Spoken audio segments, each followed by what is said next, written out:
Хиникс пшеницы за динарий и 3 хиникса ячменя за динарий. Елея же и вина не повреждай. Между этими удивительными словами и дискосом с агнцем и частицами есть самая прямая связь. Здесь идет речь об изначальном смысловом ядре литургии. Как мы уже выяснили ранее, истоки богослужения находятся в Апокалипсисе, потому что здесь описывается литургическая жизнь Небесной Церкви. А когда святые отцы древности разрабатывали литургическое богослужение, они просто спроецировали небесную жизнь на землю и зафиксировали ее через символику обрядов. Святые дары приготовляются на жертвеннике именно вот таким образом, потому что эта система воссоздает главную идею творения, то, для чего Господь создал наш мир. И идея эта достаточно простая. Сначала целостная сила, исходящая от Бога, его троический свет, разделяется на множество частиц, а потом соединяется в одно целое. Тогда и получается Святой Град, Новый Иерусалим, который и символизирует кубический агнец. Мироздание состоит как бы из 4 этажей, из 4 священных животных. Это как 4 пальца на руке. Тетраморфы являются животворящим Христом, посредством которого и приводится все из небытия в бытие. Животворящий крест – это звездица.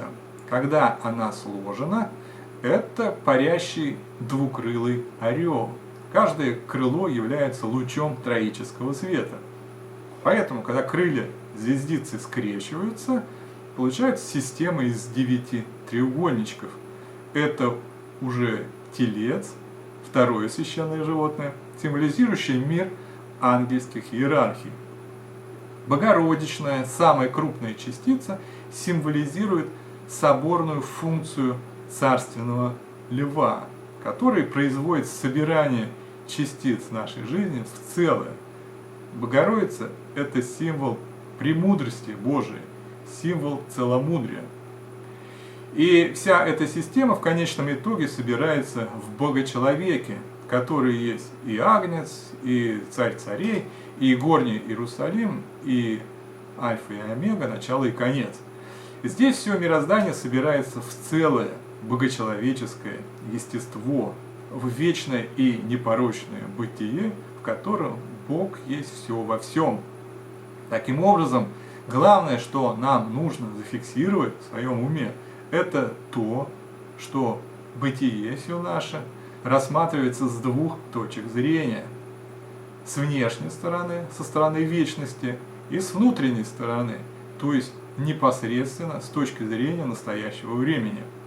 И когда мы смотрим на Вселенную с точки зрения Бога из вечности, где уже нет времени, то вся наша жизнь предстает целиком. Каждый человек виден весь и сразу от рождения до смерти. И это целостное состояние всего человека символизирует куб. Куб – это мироздание.